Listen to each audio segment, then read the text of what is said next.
Hello everyone. Welcome to another Tuesday night Eventide stream. Boy, it's been nice having a week where I can actually focus and do some work. Layout on part 1 of Wolfram's Fate is coming along, although honestly, there's not a lot to show yet because I spent a great deal of time over the past week solving up some styling issues and some color choices and, frankly, going back through all of my illustrations and making sure they were in the right color profile. This is one of the boring parts of creating a print document, is that you need to make sure you're using the right color profiles, because otherwise it'll go to the printer and come back not at all looking like what you expect. So, spent a whole bunch of time doing that to make sure it would come out right, because I am not just laying this out for PDF. I'm also laying it out so that you can get a copy via POD. Not sure a lot of folks will do that, but I want to have it as an option for those who are interested. So, kill two birds with one stone. It just requires a little extra effort. This week, last week we did a tutorial walking through the basics of InDesign. This week, I've got an interesting topic to talk about because honestly, I'm kind of surprised I haven't talked about it before. I actually had to go back through all of my notes, all of the show cards, to see whether or not we had talked about this topic. And we hadn't. Now, I know we've discussed it. I know I've put out some information on it, but there just wasn't any talk about the Deities of Eventide.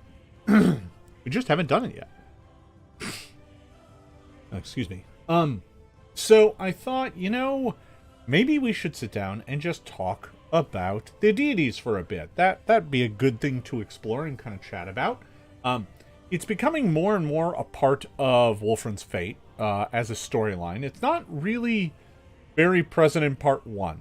And in fact, there's part of the entire setup for part 1 is not to overload you with too much extra information. You don't learn a lot about the town. You don't learn a lot about the deities. It's mostly about the history of the world. And you can kind of just cruise through it, assuming that it plays like, just any other fantasy setting. And as you dive deeper and deeper into it, you learn more and more about its texture and its history.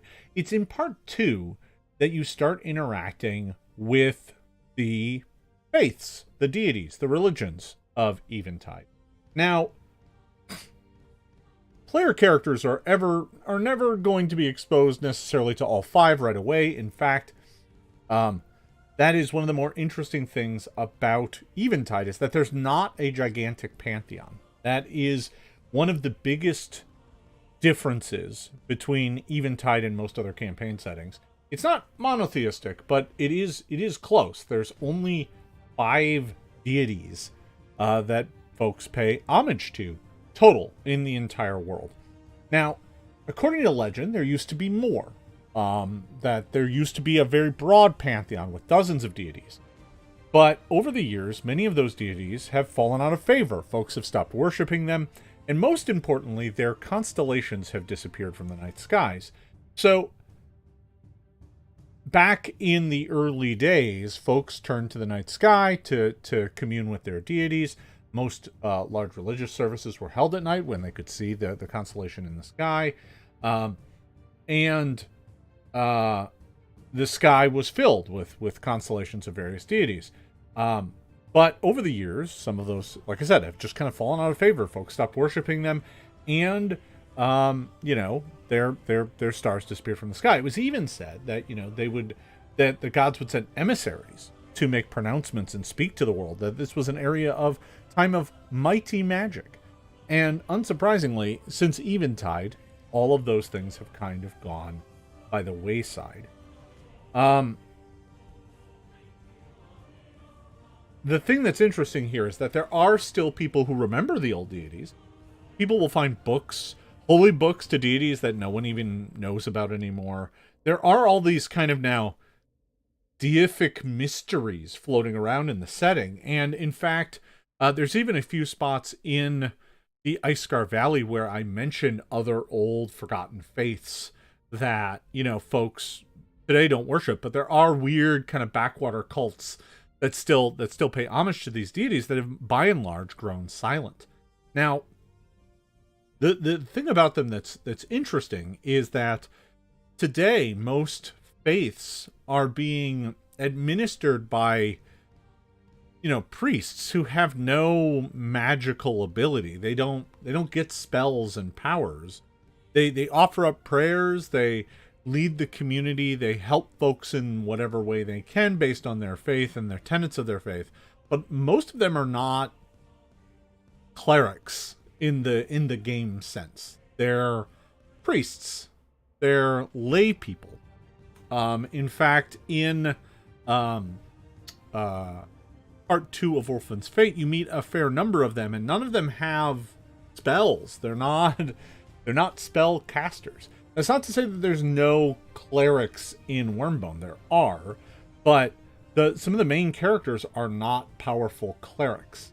Mother Yurla helps people with alchemy and poultices and simple remedies using medicine, and less about, wielding divine power.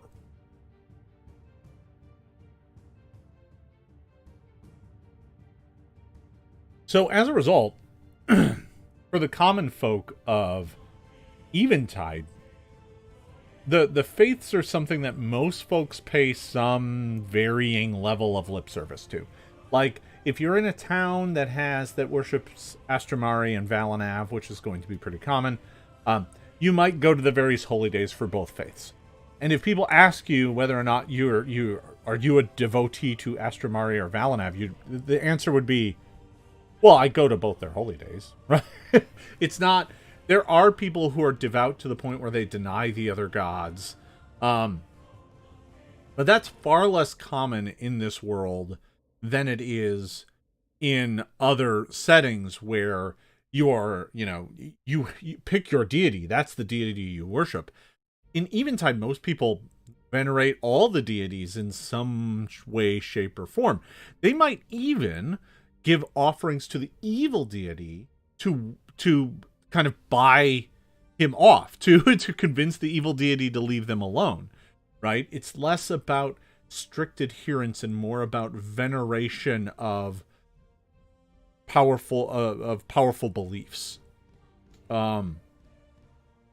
So in that way, the deities are kind of more approachable by most, but not as strictly adhered to. Like, there are some who, especially in Valanav's clergy, who are very strict about it, who are like devout kind of adherents of Valanav's law. Yeah, I mean, everybody's kind of pantheistic. That's what it boils down to, is that, folks are pantheistic. But that doesn't hold true of all of the faiths evenly, right? Because in some of them are more demanding than others. Valanav, as a deity, is more demanding of his followers. And we'll kind of go through each of the deities in turn here in just a minute. But, there are some that by their very nature are more strict with their adherence, to the point where they try and push them out of belief or veneration of the other deities. So there are even some who view it as some sort of giant cosmic struggle, that the deities are slowly winnowing down to one. And, there are even those who believe that once it's winnowed down to just one, that one deity will have the power to reshape creation in whatever way they so choose and start the cycle all over again. There are some people who have wrapped all of this into doomsday prophecies or religious kind of apocalypses. Whether or not they're right, no one knows. But most folks think, the gods aren't here. We pay homage to them, and good things happen and bad things happen, but we can't scrutinize the gods. And in fact, even those who do have powers granted by the deities, even they struggle to have direct communion. Spells like that don't work the way they're supposed to in Eventide. They kind of malfunction, and everything's clouded. Direct communication is impossible, and summoning anything from the outer planes, from the other planes of existence, is very, very risky business, to the point where most don't don't dare try anymore. Because they find that they might pull something that then can't return home and turns again. So, there's a little less of that.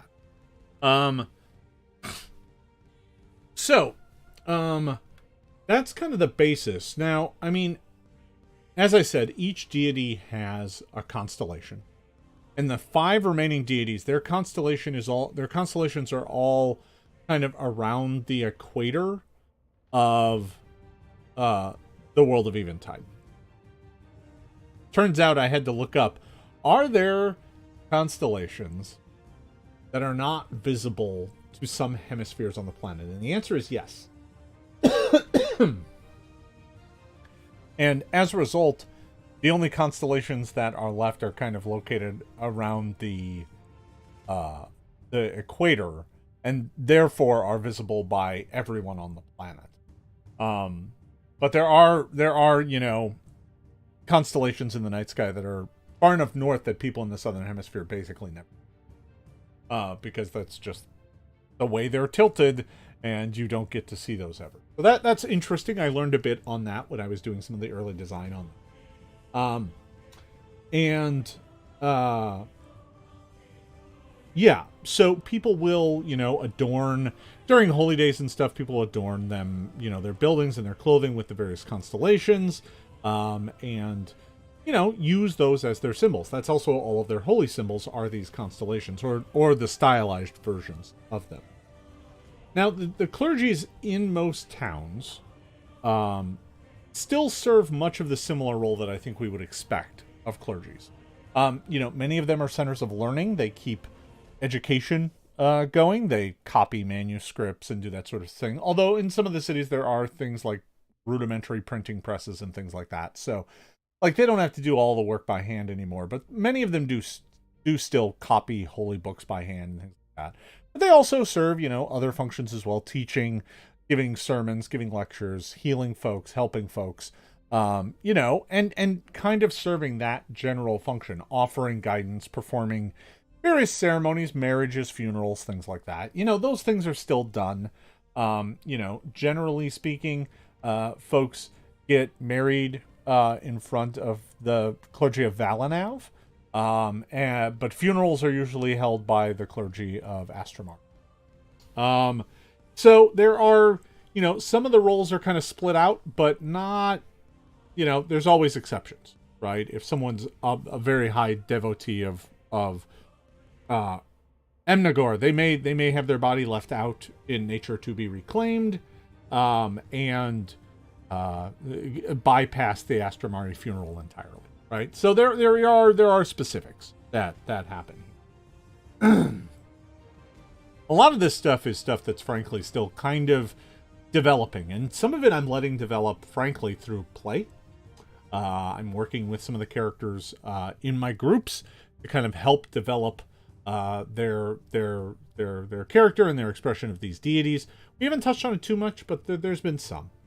And that does remind me on a side note.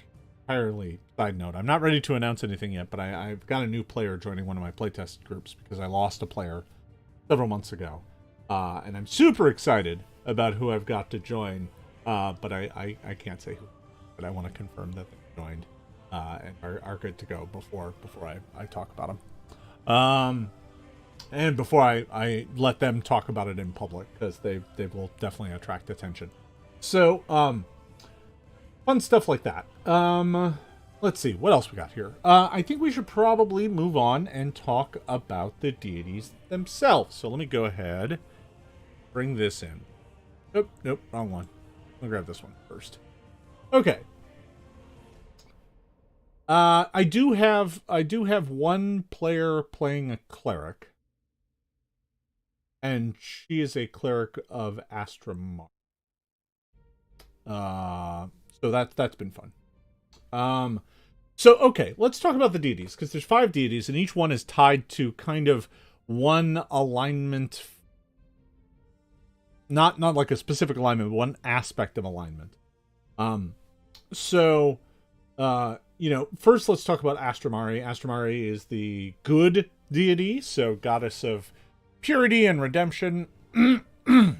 Astramari is born from the sun, a burning mote of bright light in a dark sky.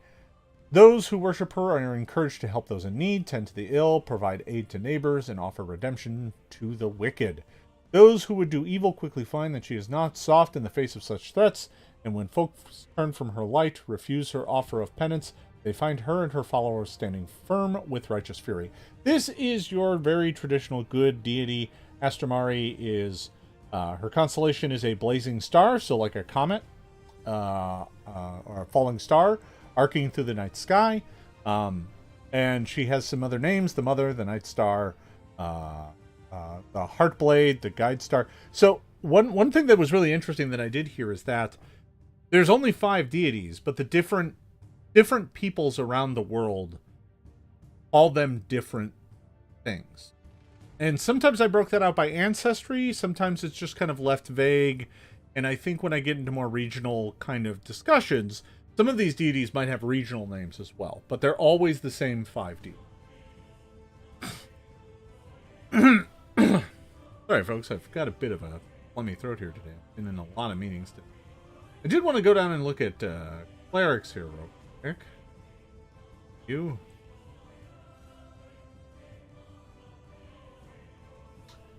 So Astramari, the other part of this is, you know, Astramari's divine font is healing, divine skill is medicine. Weapons are glaive, lance, or longsword. You get to pick one. And then all of the deities in Eventide have a fair number of domains to choose from. So confidence, creation, family, healing, passion, sun, truth, and zeal are all in Astramari's domain list. That's a lot. These gods have a lot of domains, and there are some who theorize that as the pantheon got smaller and smaller, the gods consolidated power and grabbed more and more domains. So Astramari has quite a few to pick from. Alright, Valanav. Valanav is the god of rules and order. Valanav is said to be the deity that put the world in order, forcing the wild growth from its first seed to take shape in a way that made sense. Today he is worshipped as a god of structure, sometimes even to the point of being rigid. He is ever present in most large cities, a common symbol among guards and nobles as a symbol of the just and true order of things. His followers despise those of Silara, who disregard his edicts and introduce chaos into everything they touch. Some believe this rivalry this rivalry to be even greater than the hatred between Astramari and Silvrex. Valanev's symbol is an hourglass with its sands in perfect balance. Various nicknames are the Law, the True Oak, Erd, the Anvil Smith, the True Orc, or the Wheel. So, you know, a lot of folks see this in a lot of different ways. Valanav can get harm or heal as his divine font. Divine skill is society. As crossbow, pick, or warhammer, kind of more the weapons of civilization. Domains are ambition, cities, might, perfection, protection, tyranny, and what. And the dichotomy between Astramari and Valanav is actually really interesting, and it's explored quite in depth in part 2 of Wolfram's Fate. Because you end up interacting with both the clergy of Valanav and the clergy of Astramari. And they are very different creatures in Wormbone. The Church of Valanav is very rigid. It deals with records and orders. You end up doing a kind of an escort mission for one of their priestesses, in which she goes around and chastises people for their wicked ways, leading to them being poor and homeless. She goes to record people visiting a shrine of Silara. She delivers a demand to the Church of Astramari and gets rejected. Like, you end up coming out of the second part not really feeling like the Church of Valanav are the good guys. Because they're not. They're the lawful folks, right? Their job is to maintain and create a rigid structure of order, and that's what they do. So, the Church of Valanav in Wormbone is a church that values order and the current way of things above all else, even if those things aren't perfect, and in some cases, even if those things aren't fair. And while the Wolfram's Fate adventure isn't there to solve that problem, it is there to explore it and set the stage for it later being more of a story. So for now, that's probably good enough. All right, let's go and take a look at the other 3 deities. You got Ermnagor. Forces of creation itself struggle within the body of Ermnagor, the god of balance and moderation. They are both male and female, old and young, raging and calm. Those who worship Ermnagor understand the need for passion, allowing it as an outlet, but moderating it with peaceful tranquility and quiet reflection. Ermnagor is the patron of the natural world, but their adherents also know that there must be a place for people to dwell, so cities are also welcome. Constellation here is a bridge bringing together all things. Other names are the Scales, the Path, the Feast Hero, or Even Keel. So Ermnagor is a gender neutral deity. Neither male nor female. Uses kind of they them pronouns. Like the church is very strict in its belief that Ermnagor is beyond such definitions. No surprise, divine font-wise can get either. Divine skill is survival. Weapons are like flail, scythe, and staff, things that can be used on harvests and are tools as well as weapons. Domains are all of the elemental domains, so air, earth, fire, water, but also fate, knowledge, and magic. So Ermnagor is kind of an interesting deity in that Ermnagor Ermnagor kind of sits in the middle of all things and is a deity of creation and passions, but also thoughts. Like it's an interesting kind of deity to float in the middle. I don't think I've introduced a cleric of Ermnagor yet to Wormbone, but there's undoubtedly some clerics of Ermnagor somewhere nearby. I may even have that be something that they encounter in part 3 when they reach Red Thistle. Because Red Thistle would certainly have clerics of Ermnagor. So that's Ermnagor. Next up is Sylara. People living under oppression, desperate for a new life or a change in their existence, often turn to Sylara. He is a free-spirited deity who believes that all should be able to do as they please, as long as it does not interfere with another's right to do so as well. While her followers do not actively seek a life of chaos, they believe that the best way to live is to choose what structure is right for you. Order and structure are only temporary, and with time, all things return to fate. So this is your chaotic deity, but chaotic in a frame, right? I didn't want a deity that's just like, woo, chaos, do whatever you want all the time. That's what you do whatever you want, right? It's not about do whatever you want. It's about having the freedom of doing the things that are right for you, but also in understanding that that can't come at the rights of others to do the same.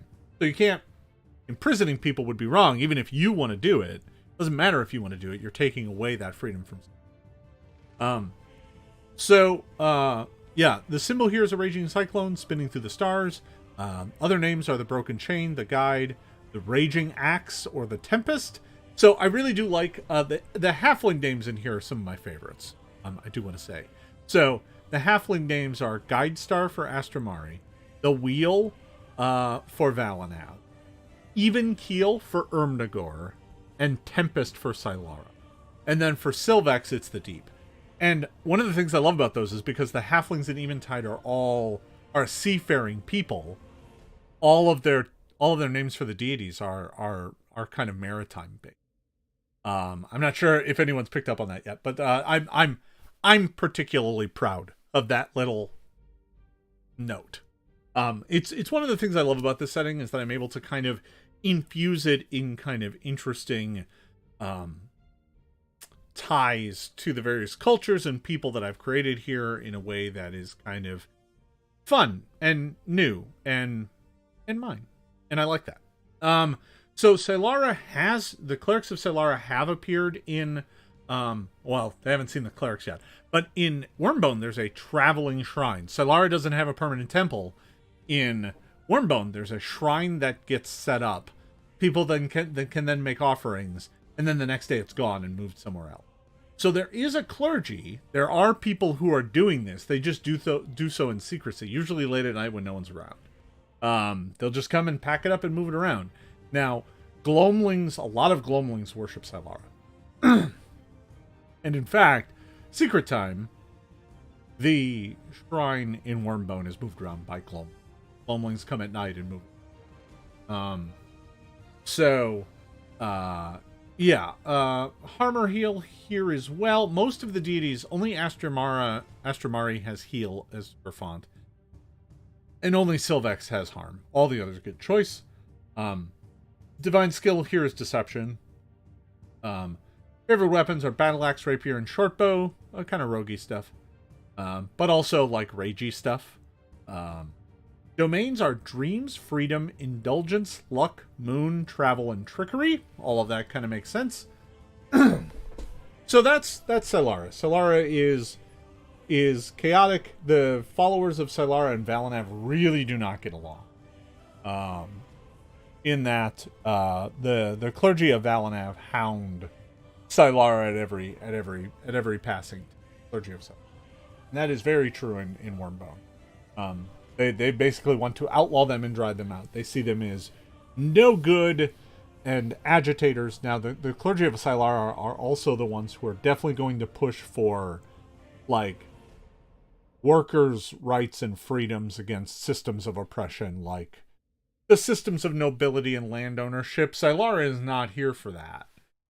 So many people who are, the oppressed workers and downtrodden, are followers of Sylara and are not interested in any of that nonsense. So one of the things I am kind of setting up in Wormbone is a class struggle. I don't want it to be the central story, but I want it to be a facet of the story of the town, in that there is this struggle between old money, landed, aristocracy, and kind of some of the originating families of Wormbone who have owned logging rights and owned large swaths of this town for centuries, against kind of the common people who live here now, who are the ones making all the wealth for these powerful merchant houses and trading houses, but not really seeing the profit, right? I mean, I can't think of any parallels that I would be drawing inspiration from.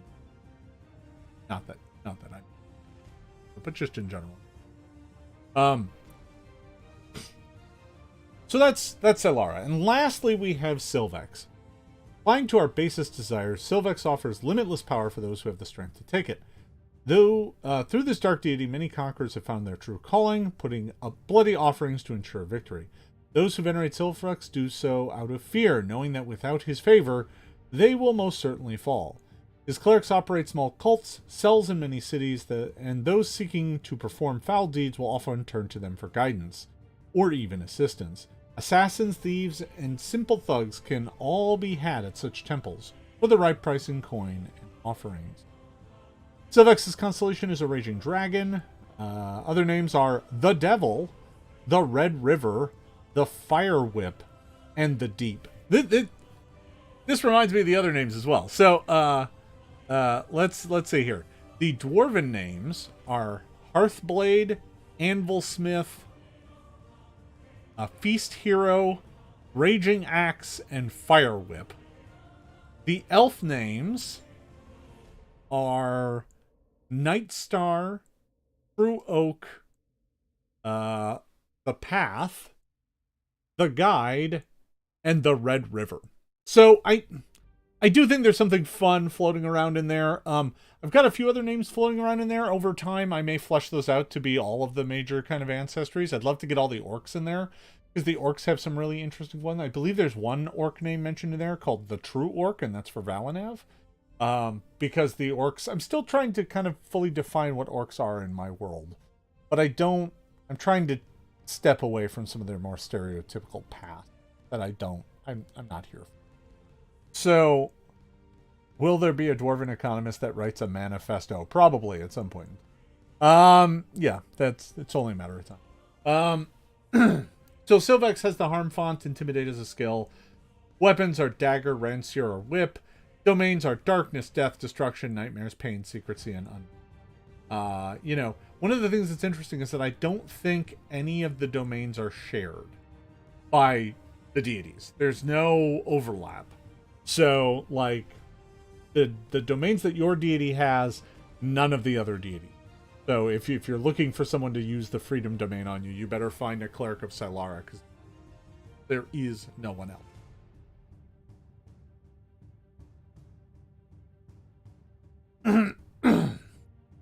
So, that's kind of how the 5 deities are structured. You've got clergies of all stripes here, and all of these deities get mentioned somewhere throughout the Iskar Valley, right? There is a cult of Sylvex out there doing some evil stuff. That may be in the GM's guide. I may not have put that up yet, because the GM's guide kind of stalled out working on Wolfran's fate. But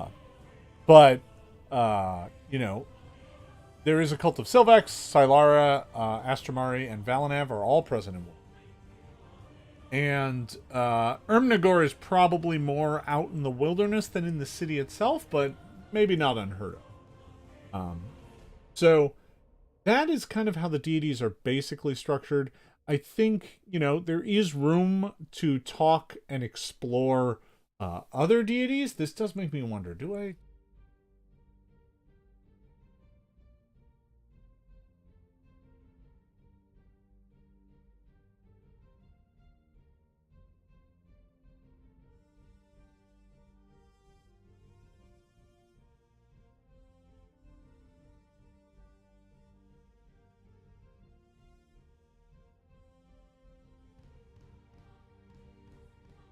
Hold on, just a sec.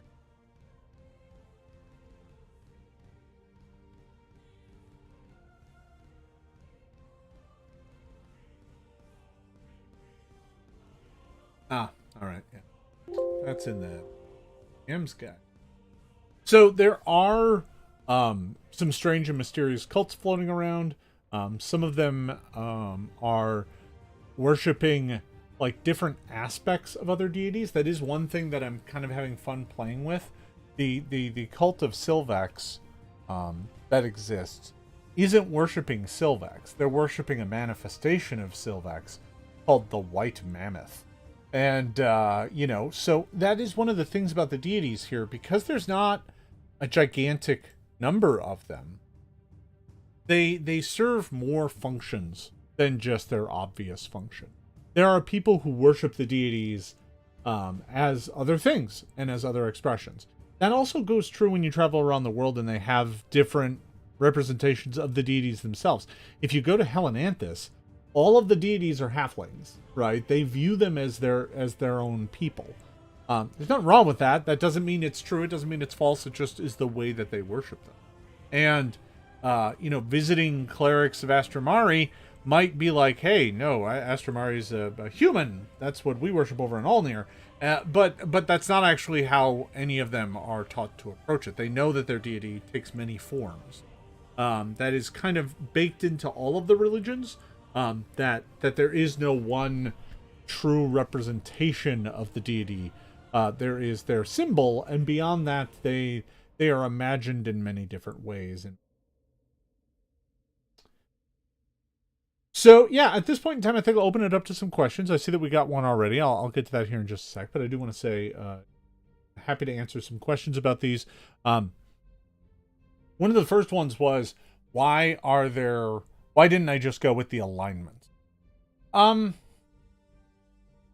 Couple reasons on that. One, I frankly, from a world design perspective, I wanted to go with a small pantheon. I really didn't want there to be, 24 or 36 deities you had to mention. And as I started boiling it down, it kind of got to the point where I just didn't want to have all that many, because it plays into the story of Eventide, right? An aspect of this is coming from the lore of the world and the setting itself. There were more deities, there are now fewer. Well, that's weird. Why is that happening? Did someone kill off the deities? Are they Are they just fading away as they lose worshippers? Are they, what's going on there? What's happening to the deities? And is it going to continue? Are we going to drop from 5 to 4? Is that a thing that could happen? That's a question I want everyone to be asking. And pushing it further and further down kind of magnifies that problem, right? The closer I get to there being, there's 15 deities, I think you end up in a spot where there's far fewer like, that's weird. It doesn't feel as weird when there's over a dozen. But when there's 5, you start going, wow, that's a small number. And frankly, I didn't want to necessarily tie it to alignment as a construct. I actually think alignment as a construct is kind of flimsy. It job is to give you a signpost on how to play the things, but not a very good one. Very limited tool. Better than nothing, but... Are there conflicts between different factions of the same deity? Yes. That is another aspect of this. Many of these churches have schisms in them and subcults and stuff like that. So I think from a narrative perspective, it's important to understand that you as GM actually have quite a bit of tools. Like, let's just take Valanav. Okay. Valanav has a fair number of kind of sects within the church. And it's one of the most, of all of them, it's the one that has everything organized. Right? The rest are like, in various degrees. In Valanav, they've got a flowchart. So, Valanav has, a sect that is all about records and bookkeeping. That's their job. They are the scribes. I really should write down and codify these sects, but I have them mostly in my head. There are the scribes. There's the law kind of givers. There's basically the court. And they are lawyers and judges and magistrates and even executioners. That's kind of the court. Then there's definitely kind of a strict sect that believes that only Valanav is the only one true deity, and they try and downplay other deities, in some cases actively, openly try and subvert other deities and their churches. And these are kind of strict adherents to Valanav's law, following really old strictures and requirements and dietary things and all sorts of stuff. And they are super, super strict. So, like, just even within Valanav, you've got kind of the boring bureaucratic pencil pusher. And their job is to keep records and do officiating and like keep the books and keep otherwise kind of quiet.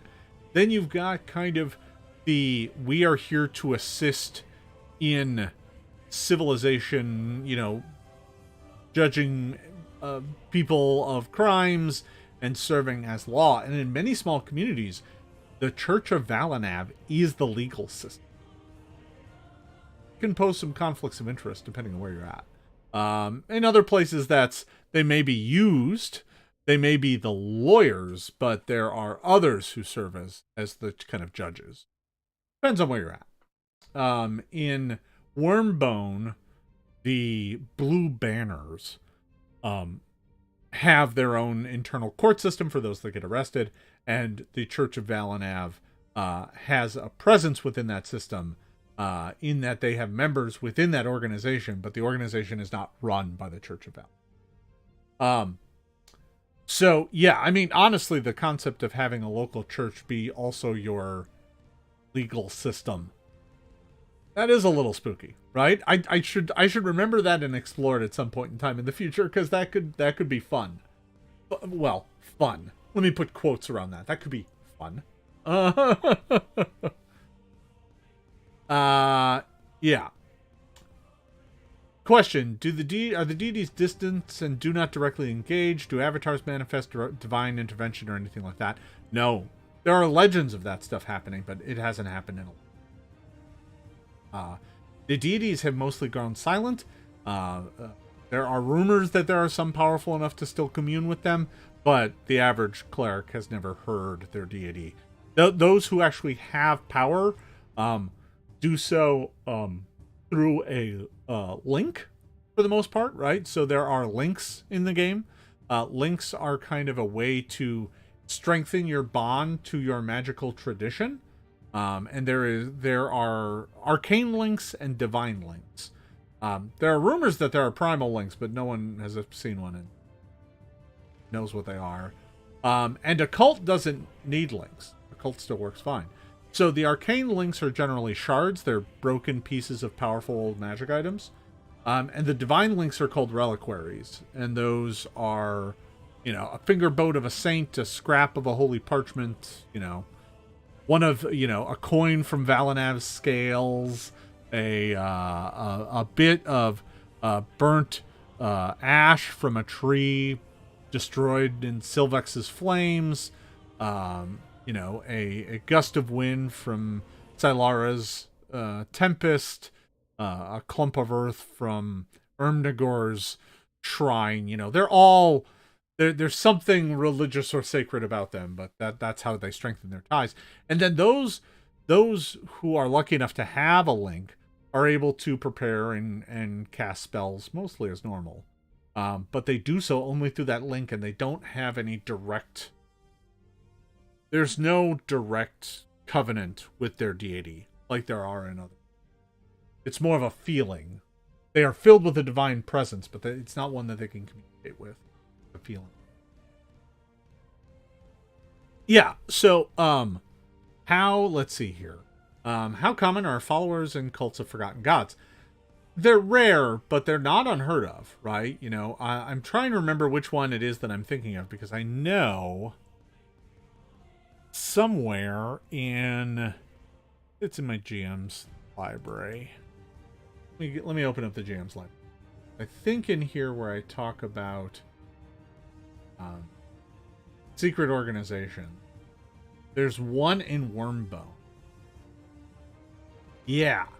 So in Wormbone, there's a cult called the Echo Men. And they are a cult dedicated to a sinister god that is gone from the sky. There are some who think that the old gods are dead and gone from the world, their followers taken in by another. But despite the absolute silence, there are some who think that these missing gods are instead merely sleeping, cut off from the world but waiting to return. The Echo Men are one such group, and their god, Citrus the Serpent Lord, the patron of poison and assassins that no sane person would wish on the world. The cult of the Echo Men came to Wormbone years ago after learning about the legends of what happened in Rhymeshield, that there were giant serpents, ice serpents at Rhymeshield. And seeing this as a possible link to their god, the Echo Men have come here to see if the rumors are true and possibly unleash them upon the world, hoping that such a grand showing would bring Citrus back from his slumber. So that's fun. Right? That is, there's more in there. I don't think this is up on the site yet. I can carve out some time after I'm done laying out part 1 of Wolfran's Fate. But yeah, so I mean there's one in Wormbone right now, has several members, and is intent upon unleashing, terrifying ice serpents on the world. That's fun. In the main, is it believed that the forgotten gods are sleeping or dead? Is it believed the 5 current deities took on or absorbed the portfolio of the forgotten gods? Yeah, I mean, I think that's the big question, is that some folks assume that they are dead. Other folks assume that they are just sleeping or forgotten. They're still out there, but no one worships them anymore, so they basically have no tie to the world. That's the big question. No one really knows. Even the clergy don't really have an answer, because they don't really get answers from their god either. Even the ones who can reach them and get spells and powers. Have the PCs run into the cult yet? No. No, I haven't touched on it at all. It's just a fun little thing I'm playing around with still at this point. Something for a later. Because it'll probably... If I ever go to Rhymeshield, that's where that'll happen. That's where that'll happen. So, because having that cult be something that springs from Wormbone and tries to mess with Rhyme Shield. Seems like there's a fun story there to tell. It would require me to set them up, and I haven't done so yet because I can't set up everything. But, introducing another side-off cult. I don't want to confuse too many cults right now. Right now, the players are mostly worried about the Gaunts and whatever weird cult they are. They don't really know much about them, but they know that they are a sinister cult intent upon doing them harm. Do these cults have any divine spellcasting abilities like the Echo Men? No, they have other abilities though. Do rituals exist? Yes. But just like other magic, they're harder to do and far more rare. And especially those that try and access extraplanar powers or commune with things beyond our world. Those things rarely work and are very risky because the connection between worlds is thin. So yeah, that's kind of the basics of deities. So you got your 5 deities in the world. The players are getting a chance to play with them with some frequency. That's always fun. And yeah, that kind of covers the topic as to where it is right now. In the future, I'd love to do kind of more deep dives on each of the clerics, put out information that kind of talks about like the various sects within each church to give you more to play with, so that you could have a story where in one town the various sects of Sylara are warring with each other for control of the church. And that's maybe a natural thing that happens in the Church of Sylara. Right? There's a bunch of fun stuff that you could do with and play with these. And having 5 deities isn't a limitation. It's a chance to explore each of them more deeply and not just pay lip service to the 20 deities, 8 of which have temples in town. It's a lot. It's a lot to deal with. And having a smaller number means that you can really focus on them and kind of give them more flavor, right? My players have really enjoyed their interactions with Mother Yurla, a priestess of Astramari. They really have not had a lot of fun interacting with the Church of Valanav, and they're very confused about the Sylarans and their wandering shrine.